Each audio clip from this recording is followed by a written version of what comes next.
Welcome back, everybody. Like I said, we'll keep this short because I have a meeting with some our Orthodox philosophy professors. Some of them are presenting a paper, and so I started a little bit early. Um, but yeah, normally we do morning prayers at 9.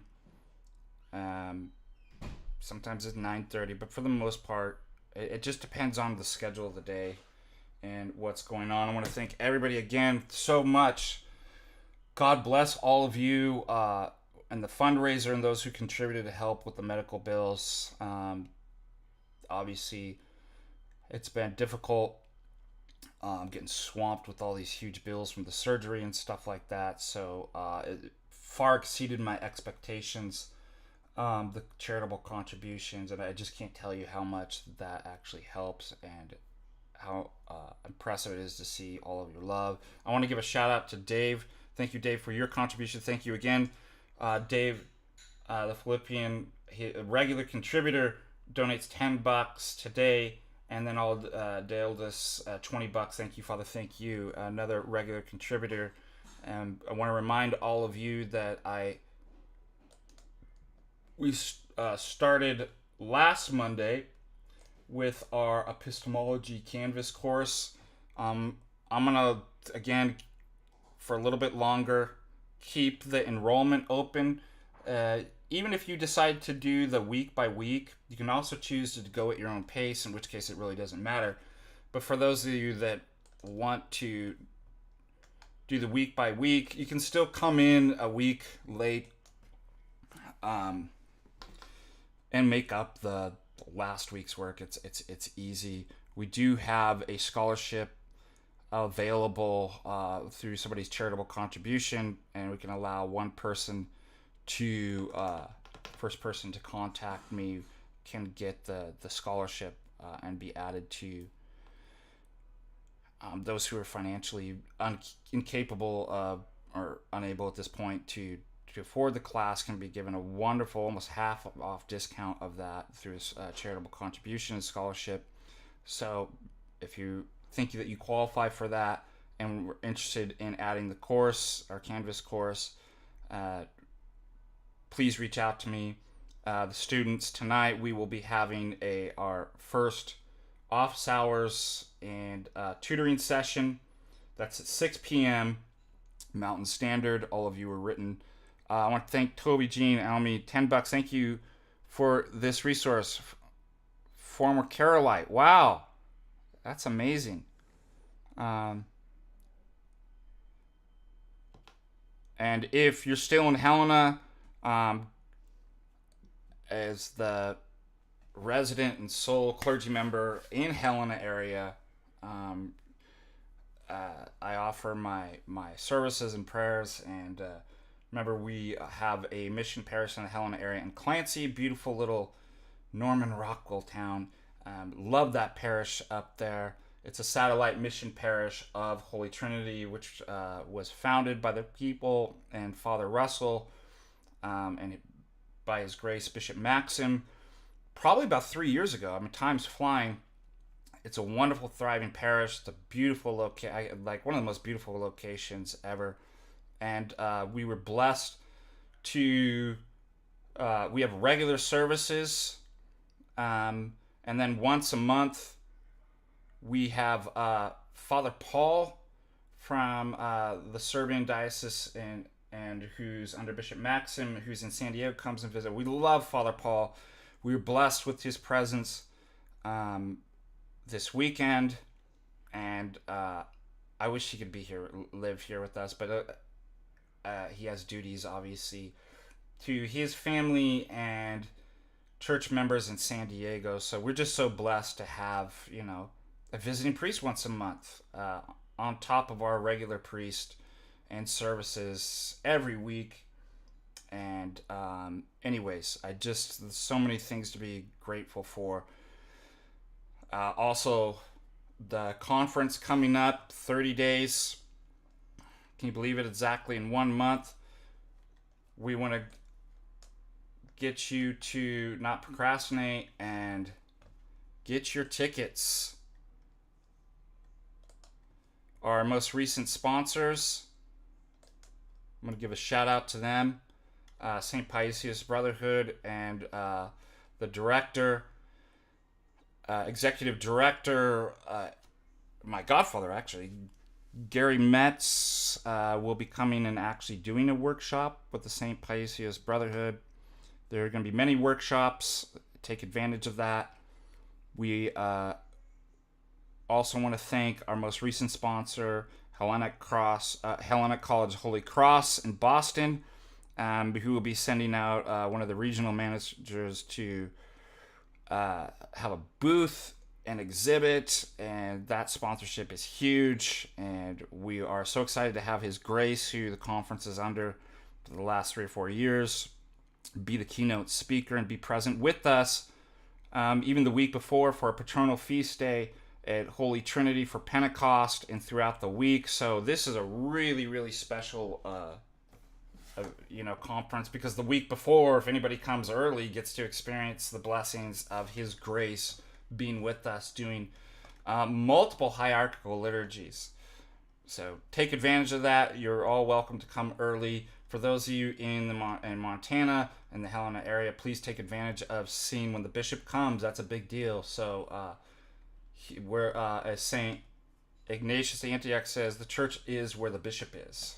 So he is the church, and so it's a blessing to have him present. Also, it's going to be a blessing to have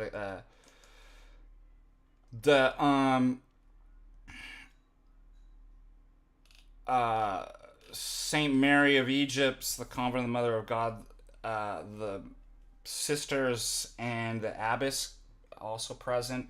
So 1, 2, 3, 4, 5, 6 monastics, female monastics coming, and that's associated with Father Turbo.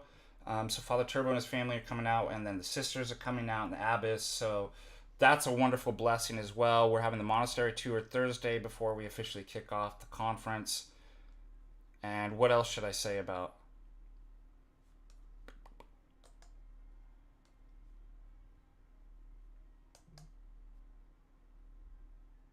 I can't remember, to be honest.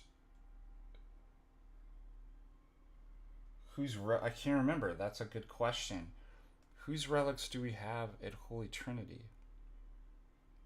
We have a relic of the Holy Cross. I know that. We have... It's just slipping my mind what the relics are in the altar. Good question. I totally forgot.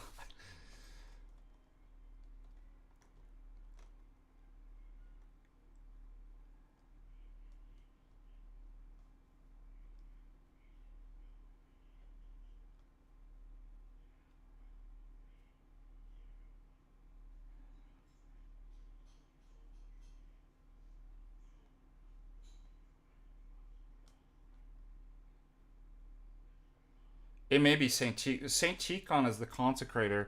Saint Sebastian Dorvovich, Saint Sebastian Jackson is the founder. Saint Tikhon is, but I believe we have Saint Herman of Alaska. I think that's it. I'll have to double check. Great question. Thank you for your prayers for recovery. Recovery is going well. I am in a walking boot, still on crutches, but for the next 3 weeks, if all was going good, I put more and more weight on my foot, and hopefully by the time the bishop's here for our patronal feast day, Pentecost, on the 8th of May, I'll be without crutches, without a boot. So it is a little bit sore, I hadn't been moving it, 3 or 4 days ago was in a hard cast. That was taken off. So there was no mobility before that, so there was no pain in the last kind of week and a half that I was in the hard cast. And now I'm moving it, so it's a little sore around the ankle. It kind of keeps me up at night. Look, I just got dull aching pain.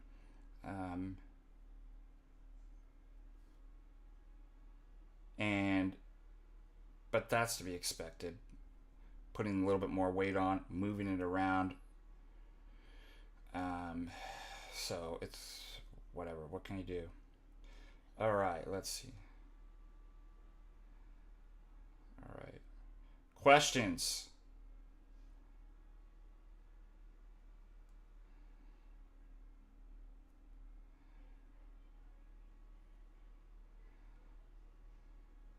Let me see if we have any more super chats.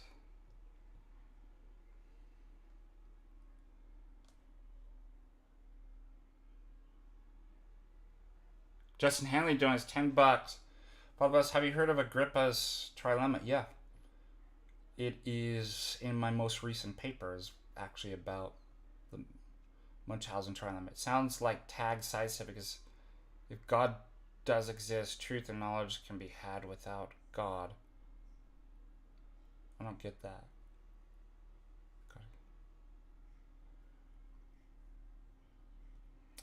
The argument is the trilemma is that truth and knowledge. Let's see. It sounds like tag sidestep.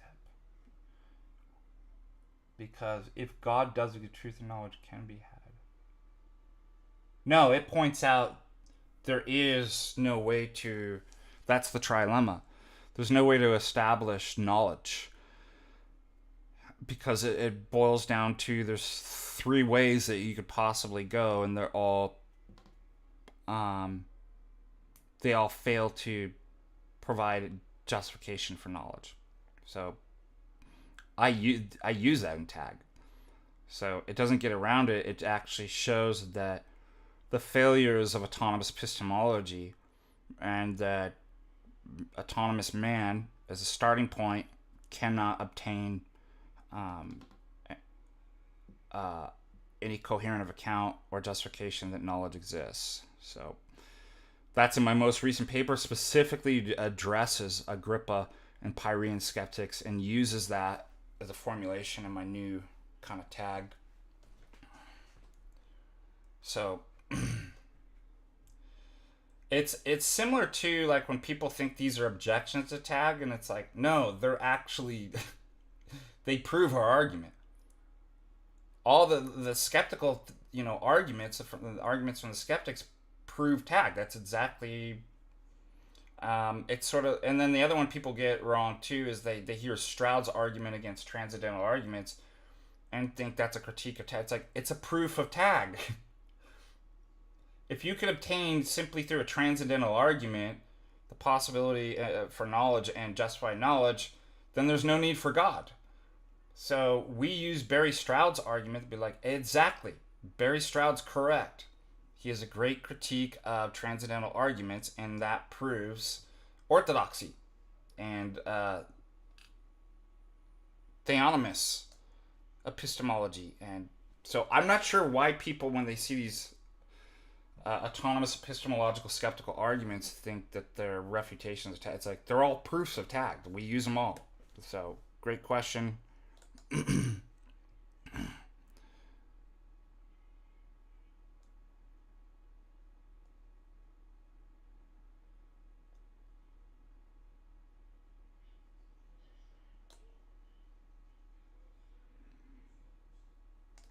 And that's always kind of been the argument too, is that God, who has epistemic standing, who is in a position to know, and who's in a position, more importantly, to reveals orthodoxy is true, reveals himself as Trinity, all these different things, reveals that he is the highest standard. There's nothing that stands behind God, but God stands behind all things and knows and is in position to know because he's created those things to be the way that they are, and then reveals that to be the case to man who's does not have epistemic standing. Then there's only two ways you can go. Either it's radical skepticism and defeatism, in which case that's fine because now you forfeited debate and there's no critiques of orthodoxy. Or you say there is no other way to go. You either fall into epistemic and psychological and spiritual despair, or you go, there's only one way to go. The Lord is the Lord is God who's revealed himself to us.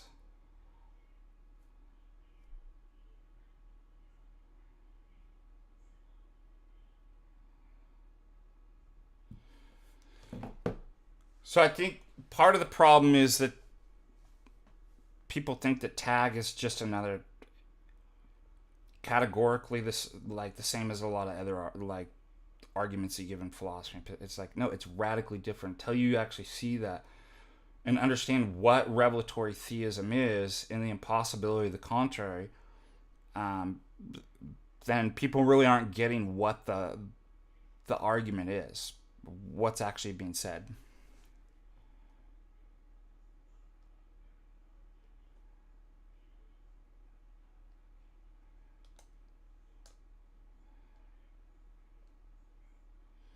By the way, what was that lady's name again that Jay debated? She mentioned something chatter. She's like Haidiger.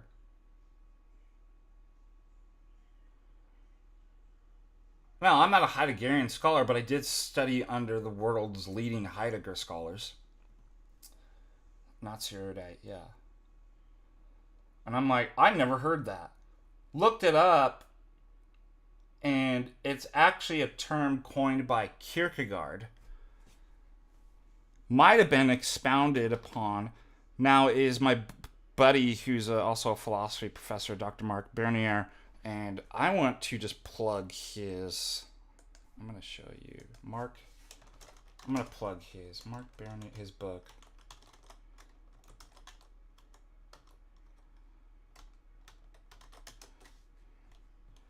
Okay, he is a dear friend.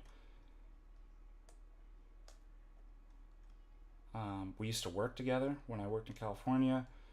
We used to carpool together to Azusa Pacific, and those conversations about orthodoxy eventually led him to convert. Just one of my best friends. But here is his book here. And he made a funny comment that Heidegger just ripped everything off from Kierkegaard. So if Heidegger does expound on some concept of what's known as chatter, that was from Kierkegaard. But I think she's just kind of name dropping. Obviously, she was not familiar with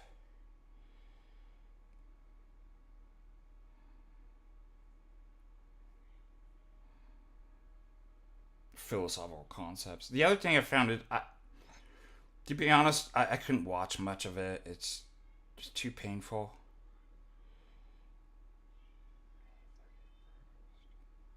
Um, I noticed that she kept accusing Jay of committing fallacies that weren't things that were actually those fallacies. That's false dichotomy. That's what was the other one? I'm like, that's not actually. Oh, appeal to authority, and I'm like, oh, that's the fallacy of not knowing fallacies. Fallacy. Yeah, Destiny's just awful. What an awful individual. God help him.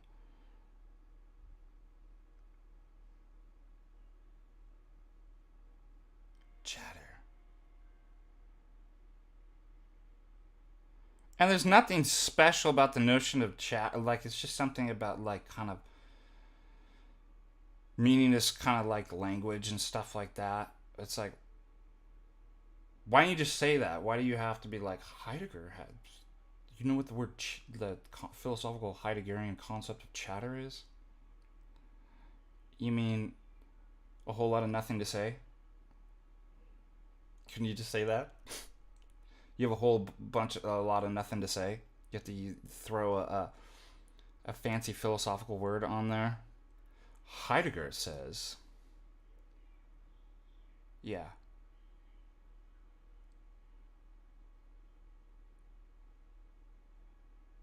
My patron saint is Saint Ananias. Our Slava, our home saint, is Saint Pantaleon, the healer, the unmercenary, which is great that I'm healing because of my wife's miraculous recovery. Also, we have a special guest coming up too, that I wanted to mention. One of the co-founders of Death to the World, and Youth of the wrote Youth of the Apocalypse, Justin Marlar, will be attending with his wife. So make sure that you follow. I'm gonna plug him real quick. Where is it?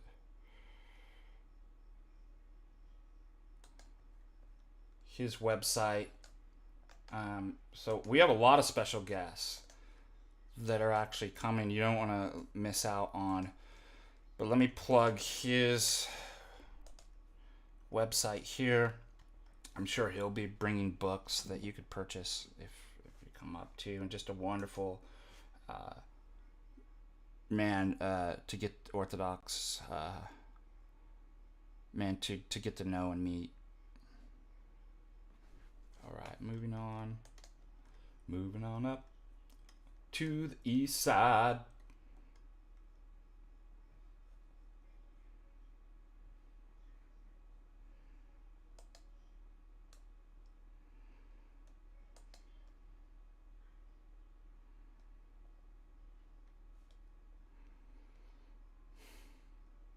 All right, let's go. We have 30 minutes to get your questions in.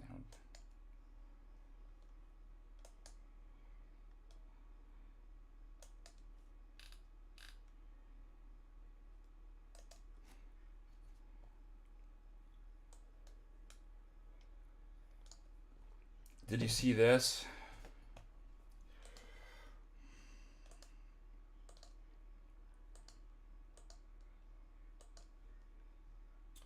Saw this news today. Dr. 48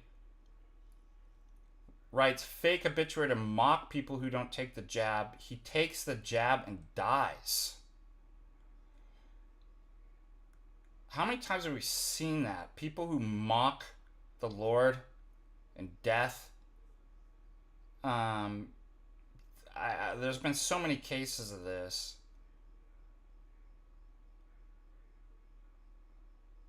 Actually end up, ironically, incredibly dying.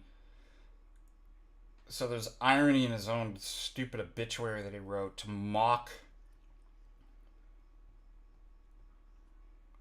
people who are not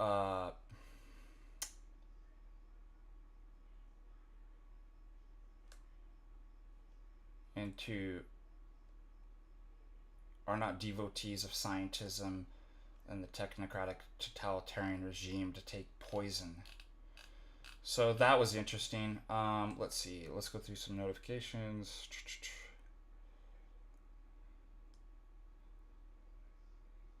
Oh, this one was funny. How many times have we talked about this?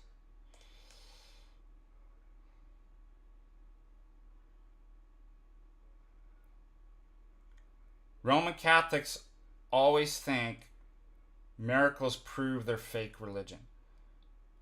So you've got a fake Eucharist wafer that's pre-manufactured, right? Oh, look. What do I put? Oh, the face of Charles Manson appears on this fake Eucharist wafer, and they think it's a miracle from Jesus and makes their fake religion true. Miracles do not prove. Think about how many false religions have miraculous, quote unquote, things. Either they're miraculous or they're demonic. How do we know? Well, if it's confirmation and leading you into error and falsehood and a false religion, obviously it's not from the Lord. We believe in the Holy Spirit, the Spirit of truth, not falsehood. So either it's fake or it's not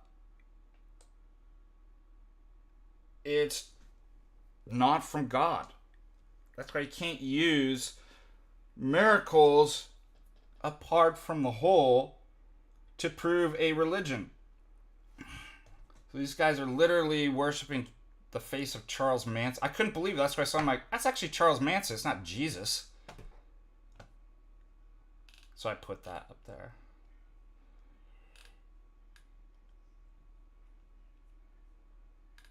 What is this? There's a school called... Oh.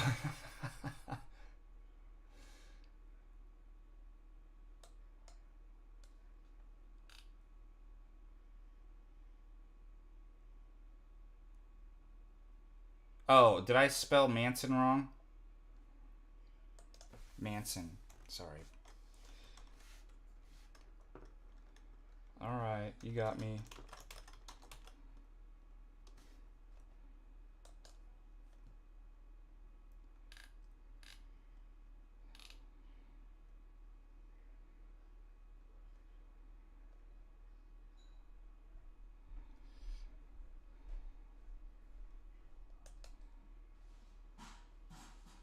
What is this?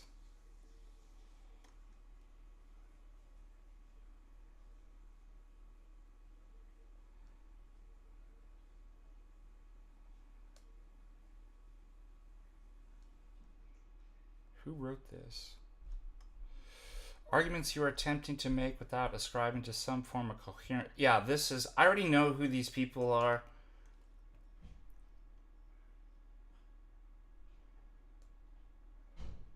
But who wrote this?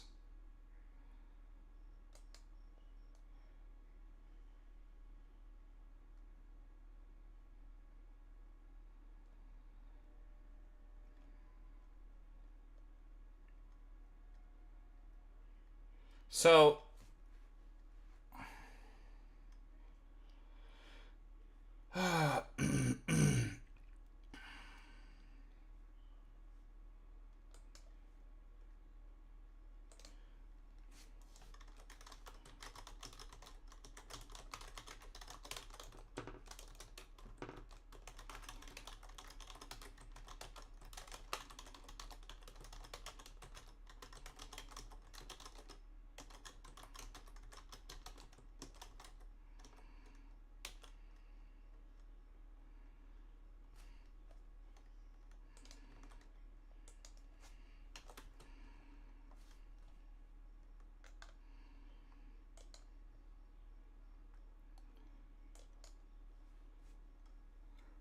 So there's people out there. It's like, well, you have to subscribe to either foundationalism or coherentism, and my first and second order dilemma. This is what's being said. They say I implicitly endorse coherentism and non-inferential knowledge. Well, first of all, just because I'm making an inference, I'm not making an argument in terms of epistemic autonomous epistemology. They keep missing that. Man is not in a position to know. Yeah, I might make inferences, but what are we missing? Is orthodoxy true? Is God in... So notice they're confusing temporality versus justification. Of course, I can't help but make inferences to the fact that God, right, is a justification, but that doesn't mean, and inevitably perhaps use certain epistemic words, but that doesn't mean that the argument is dependent on my inference. These people cannot get that. They are so stubborn. It's really frustrating. And no, you can't I think that you could know God and the justification that he's the only one in the position to know without inference. I think that might be uniquely so. But you pausing and be like, yeah, but in my theory, I allow it, and so it gets over. So you literally created an ad hoc to get out of my objections. But that's what's in question. How do you know that you can have non-inferential knowings from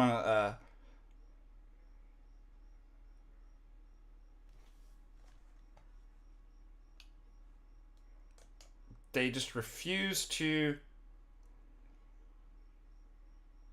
Oh, and then I'm going to deny virtuous versus vicious circularity, because that's a problem for my autonomous epistemology. And to think these people are actually Christians, and some of them Orthodox Christians. I can't think of a thing more blasphemous to actually say that, yeah, I can independently from God use logic, reason, epistemology to actually justify God, rather than God being the justification of. So God is not first in their life. This is why they're idolaters. It's blasphemous and it's idolatry, and they're so caught up in their idolatry. I gotta make the system work, and if it doesn't, I just ad hoc modification. Oh, well, in my theory, I don't need inference, you see. In my theory, I built this because then I can justify all this without God. Locate this also. You're not operating and doing philosophy and philosophical arguments in a historical vacuum. You are conditioned by very modern ideas and rebelling against what is tagged. God is for. It's the gospel. God is first in all things. Epistemically, spiritually, ontologically, you don't prove God's existence. God is that by which everything else is proven. It's in the fathers. These people are anti-patristic. They're idolaters. They love their systems. And they're usually influenced by, kind of Western Roman Catholic. We showed, going through the fathers, St. Gregory of Nazianzus, we were reading Vladimir Lossky's, we were reading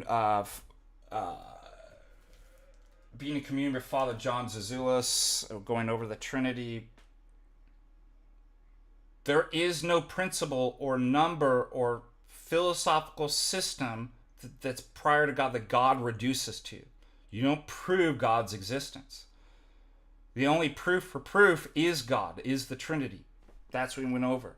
So if you want to take that line, you're definitely, I wouldn't say that's Christian. It's definitely not patristic. It's not the way the fathers thought about. And you can refuse to listen to the actual arguments that we're giving because you're in rebellion. You want your autonomy. You want your systems to work even though they fail, and I've showed it countless times. It's exhausting going over.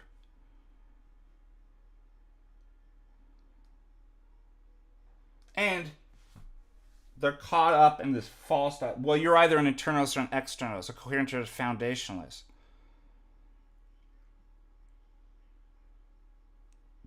If you use a word that the foundationalist or coherentists use, that means you must be a...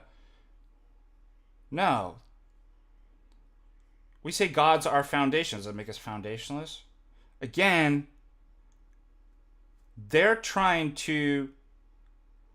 It's what they're doing with the philosophical systems. I'm not anti-philosophy.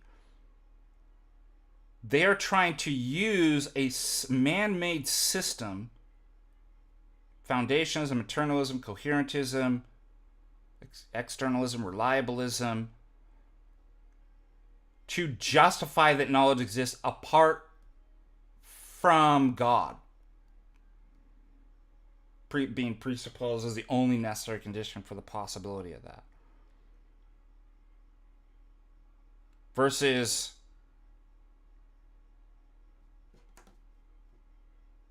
once we know that through divine revelation, that's the only way you could go. Then talking about, well, what are kind of true things, like how do we at an individual kind of particular level know certain things and justify, now that we know that knowledge exists, we could justify that. Does foundationalism provide a better, etc.? Like it's what you're doing with the system. Mud donates $5. Hello everyone. Were you able to catch any of the whatever podcast appearances? Yeah. I personally don't like watching whatever podcast. So I avoid that. I don't need to watch that stuff. God bless them and the work on there, but I did watch some of Jay's debate because it was more of a debate, but even that I had to turn it off. Like, I just couldn't watch her. What would you say the single best refutation of the papacy? What would be the best? I gave like 13 points.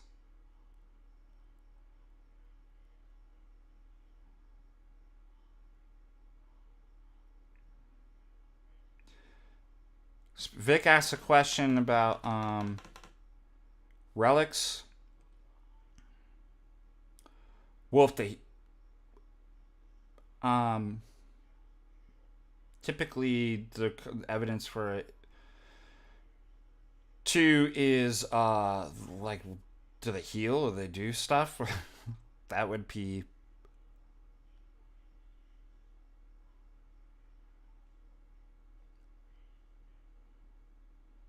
is it in our community? Like, is it within our tradition? Has it had a life or something like that? I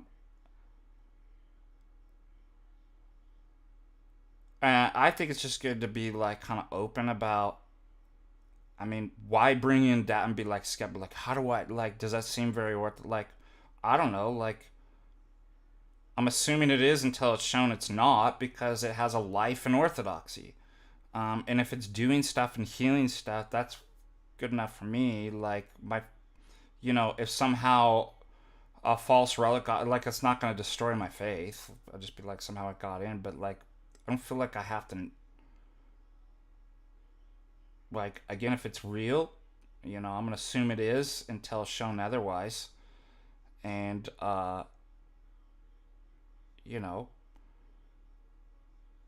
may God, use his relics to heal and help people.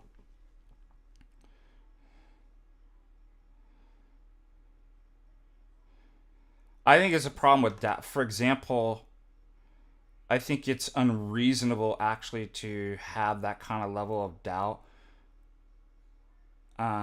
We've went over this before, that nobody believes in the strong theory of knowledge and kind of Cartesian, the Cartesian standard of indubitability. In order to know something, you can only know it if you've eliminated all possible doubts, both in this world and every logically possible world. You wouldn't know anything. Maybe one thing, one or two at best, if you could even do that.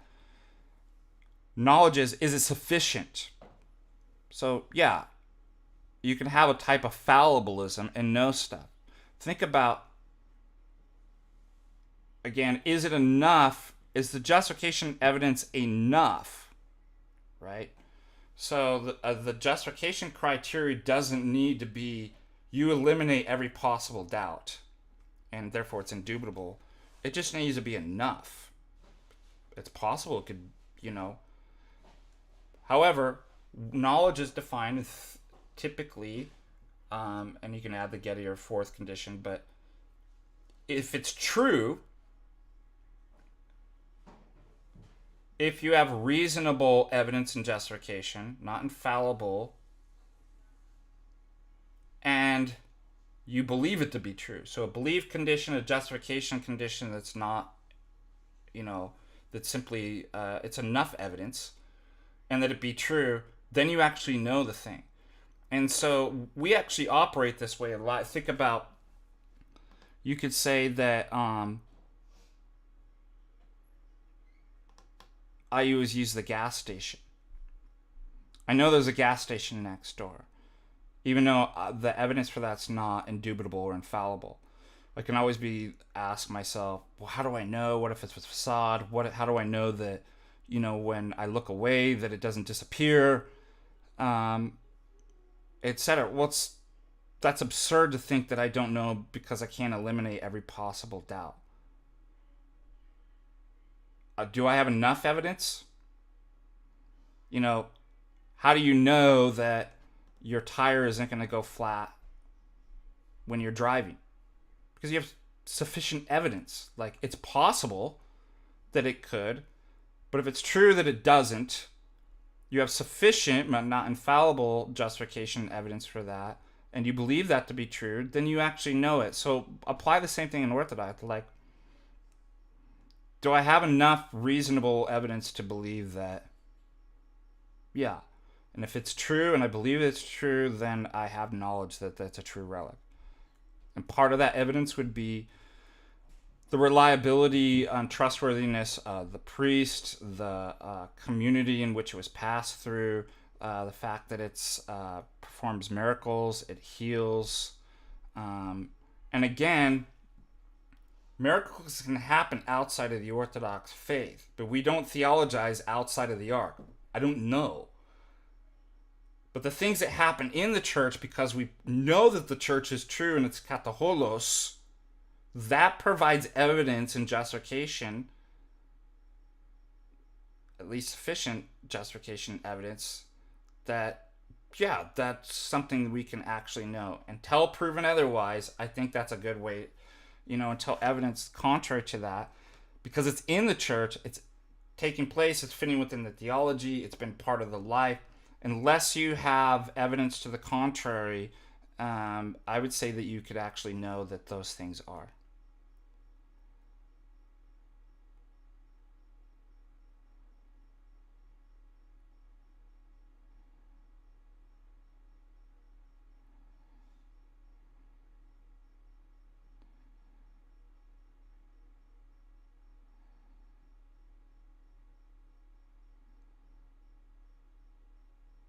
Yeah, so denying God, and by what we mean by God, is everything said about God as Trinity in the Orthodox faith, because it's not a rigid, it's a designator or a proper name. It's the very terms conditioned by the whole of the faith. If God is the necessary condition for the possibility of knowledge, to deny it means that you're both affirming and denying the necessary condition for the possibility of knowledge. And even if you believe that you can conclude, in terms of kind of natural theology or autonomous epistemology, in the existence of God, and say, well, ultimately God grounds that, but I don't know that. It's a performative contradiction even there, because you're saying, is it possible that the necessary condition for the possibility of knowledge is not necessary but only possible? And you're assuming yes. So okay, well, you contradict yourself too. And notice that's the other thing these people miss too. Suppose I never gave any of these arguments from inference and first order critiques of foundationalism, critiques of coherentism, and stuff like that. They never answer the argument from accidentalism.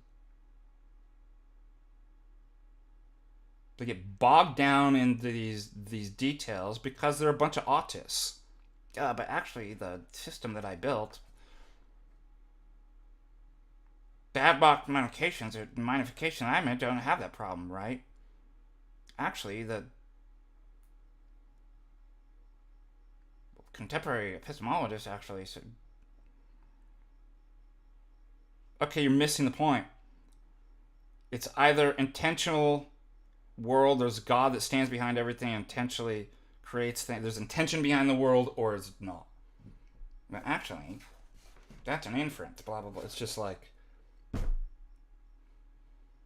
they're autists. I don't know what, I seriously do not know how to help these people.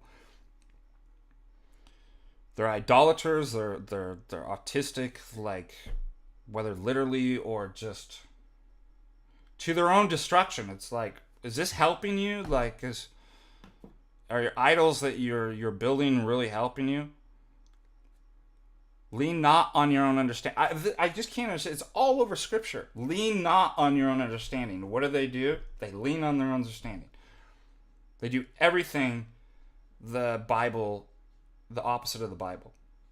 And professing to become wise, they become fools. They ignore that. Hand wave that.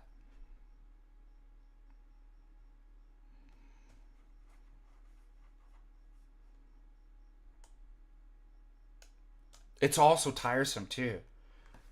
They have to keep going over the same thing over and over. And what makes you think is an 18-year-old in your mom's basement who don't even have degrees in philosophy because you're reading books online, that you're smarter than all of the fathers in the church, some of which were trained philosophers. You're 18 years old.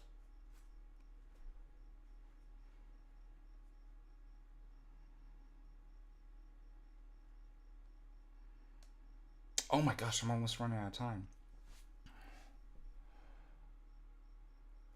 That's crazy. A Christian perspective. I had a dream about that last night. About ousia, hypostasis, and phusis. I'm trying to remember. What was it about? It was about things. Alright, I'm trying to recall the dream.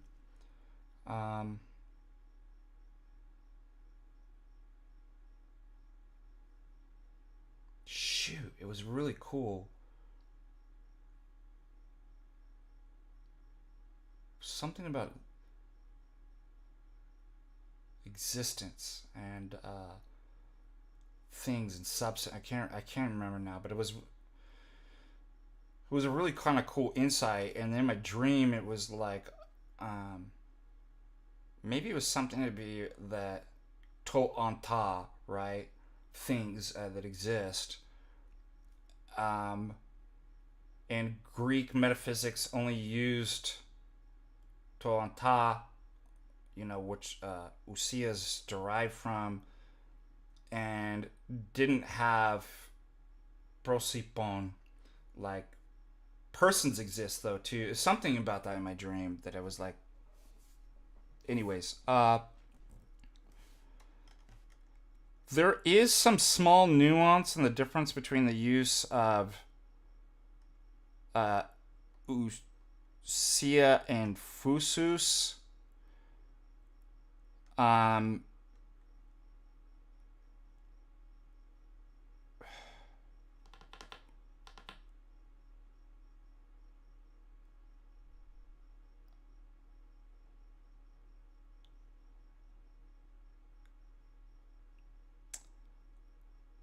And I talked about this, and I'm not going to be able to go over, but one thing that I found interesting is, so they can be the same. There might be a little bit a different kind of emphasis and things highlighted with phusis that you don't get in ousia, but yeah, they are equivalent. Every form is a nature, and every nature has ousia form. And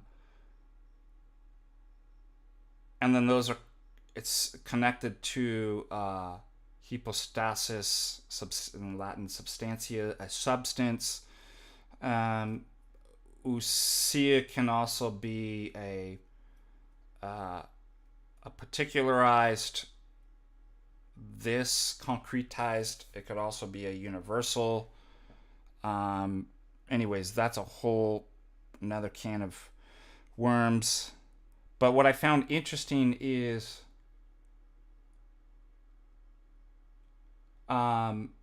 we say a Christ is one essence of the Father. And we also say he has two natures in the incarnation, fully God and fully man. But and I haven't figured this out why, but we don't say two ousias. It's true, but I'm trying to figure out why we don't say that in the hypostatic union. We say he's of one nature with the Father, and in the incarnation, one essence. And then for some reason in the hypostatic union incarnation, we say of two natures, fully God, fully man. I'd like to look into that, why we do that.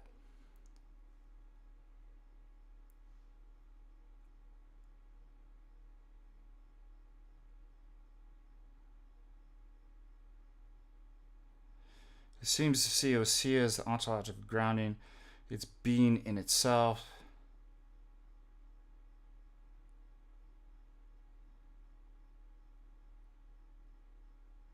I don't know if it's being in.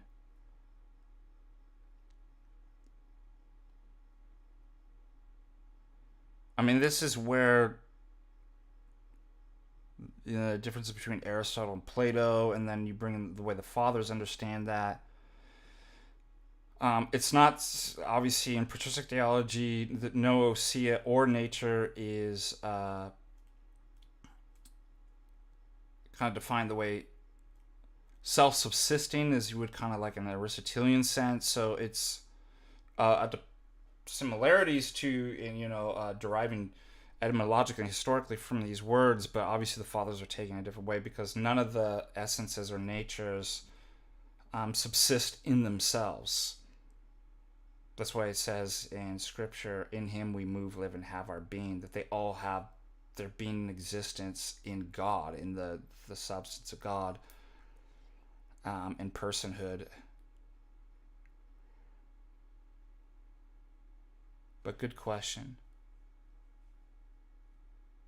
Real quick, because somebody sent out a super chat.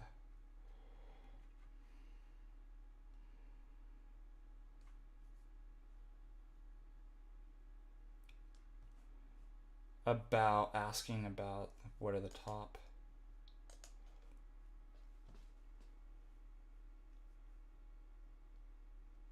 arguments against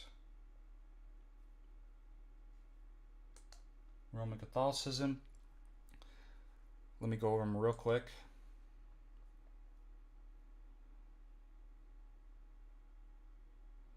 Number one, insufficient evidence for Vatican I notion of papal supremacy. Number two, Matthew 16:18. Even if I assume that Peter is the rock, is as a far stretch from papal supremacy, Vatican I theology. Number three, the whole unity that they promise that Rome does is only by name. There's no unity whatsoever theologically, liturgically, ethnically, nationally. In terms of its spiritual practices, Rome has 23 different rites. They have multiple bishops in Alexandria, right? You have three different divided Coptic, Ethiopian, Eritrean. Also in Antioch as well. Which one? Which Roman Catholic Church in Antioch? Maronite, Syrian Catholic, Syro Malankara. I mean, it's just stupid that they may even make that objection. The Council of Lyons makes the Filioque dogmatic, but it's condemned by St. Gregory Palamas and the Palamite councils. Also, you have councils called apart and against the Pope. That's a refutation of Roman Catholicism right there. I'd say the indefectibility of the papacy is also another argument, that the fact that they even have that is a refutation of the papacy itself. Doctrinal inconsistency with history, multiple conflicting theological school, papal forgeries, non-exclusive ecclesiology and ecumenism, non-falsifiable system is another refutation of papism. The fact that Dictatus Papae says that the Pope can be judged by no one, which applies to ordinary magisterium and relates to the problem of indefectibility, that itself is a problem. Well, it's just hand wave and ignore that. They don't even know Dictatus Papae. And then they actually contradict that all the time.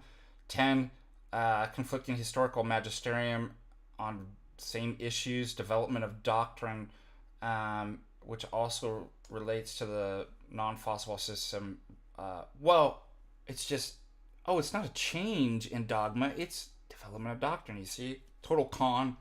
And there's things that clearly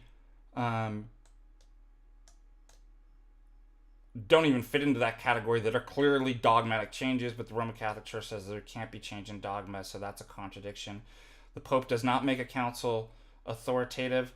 I'll also point to Lateran Council 649, meets all the Roman Catholic requirements for a council, but the Sixth Ecumenical Council, that they also, here's a fundamental contradiction, that they accept, doesn't cite the Lateran Council, so contradiction, right? These are like, they're not just problems, they're contradictions that are refuting of the system itself. The Fifth Ecumenical Council, the Pope is made to submit to it, so the Pope is not over, as what they say, Ecumenical Council. Saint Valetius dies out of communion with Rome. Now then Rome can reverse that, right? You can't be a saint dying outside of, right, is what they say. Oh, no, but you can. Contradiction. So heretics and councils called outside of Rome that taught the Trinity correctly, then Rome retrospectively accepts it. Another contradiction. St. Basil's letter 66 to 69 to Athanasius of Alexandria, complaining about the useless in Rome. Oh wait, that shows, even though Father can be what? That they didn't have the mindset of Vatican I. Another refutation. St. Pope Gregory actually says there's 3 Petrine sees. Rome is not the Petrine see, but Antioch, Alexandria, and Rome. And actually, there's no evidence whatsoever, just contrary, that St. Peter was the Pope of Rome and Bishop of Rome. He was the Bishop of Antioch. And he sat in that seat for 7 years. The Chieti documents and Alexandria documents admit our position on synodality and consider and reject the Council of Trent and their whole ecclesiology. I could go on, but those are probably the best. I am out of here. I got to go to my meeting now. So God bless you. Thank you so much for your super chats and for your help. Filling the Wolf donates £2. Thank you. God bless you. And until next time, God give you good strength. Bye-bye.